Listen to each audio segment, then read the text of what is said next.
চাঁদের 2 পৃষ্ঠের চিত্র ভিন্ন রকমের ছবি, রয়টার্স। চাঁদের গঠন কেমন, তা নিয়ে অনেক দিন ধরেই গবেষণা চলছে।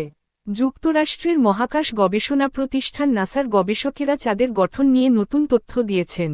নাসার 2টি রোবোটিক মহাকাশযান থেকে পাওয়া তথ্য বিশ্লেষণ করে তারা বলছেন যে চাঁদের অভ্যন্তর সমান নয়। পৃথিবীর দিকে মুখ করে থাকা চাঁদের এক পাশের সঙ্গে চাঁদের অন্য পাশের গঠনে ভিন্নতা রয়েছে। নাসার gravity recovery and interior laboratory, Grail নামের মিশনের তথ্য অনুযায়ী চাঁদের গভীর অভ্যন্তর ভাগটি অসমান। গবেষকদের মতে, সম্ভবত কয়েক বিলিয়ন বছর আগে চাঁদের সামনের দিকে প্রবল আগ্নেয়গিরির বিস্ফোরণ ঘটেছিল। এর ফলে চাঁদের পৃষ্ঠের গঠনে বড় ধরনের প্রভাব পড়ে। গবেষণায় দেখা গেছে, পৃথিবীর আকর্ষণ শক্তির কারণে চাঁদের উপবৃত্তাকার কক্ষপথে আবর্তনের সময় সামনের দিকটি পেছনের তুলনায় সামান্য বেশি মোচড় খায়, যাকে বলা হয় টাইডাল ডিফরমেশন।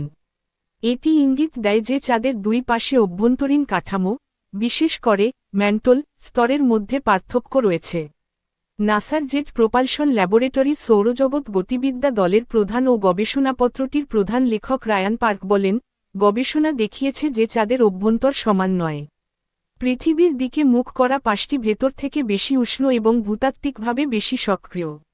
গবেষকদের তথ্য অনুযায়ী, চাঁদের সামনের দিক বিস্তৃত সমতলভূমিতে আচ্ছাদিত, যা গলে যাওয়া পাথর থেকে তৈরি হয়েছে। অন্যদিকে পেছনের দিকটি অনেক বেশি খাদযুক্ত ও অসমান, যেখানে সমতলভূমি খুব কম। বিজ্ঞানীরা অনেক দিন ধরেই ধারণা করে আসছেন যে সামনের দিকে ঘটেছে প্রবল আগ্নেয়গিরি বিস্ফোরণ, যার ফলে তেজস্ক্রিয় ও তাপ উৎপাদনকারী উপাদান সেই পাশে জমা হয়েছে। নতুন গবেষণায় এই ধারণার পক্ষে সবচেয়ে শক্ত প্রমাণ পাওয়া গেছে। গবেষণায় দেখা গেছে, চাঁদের সামনের দিকের ম্যান্টল পেছনের তুলনায় গড়ে 100 থেকে 200 ডিগ্রি সেলসিয়াস বেশি গরম।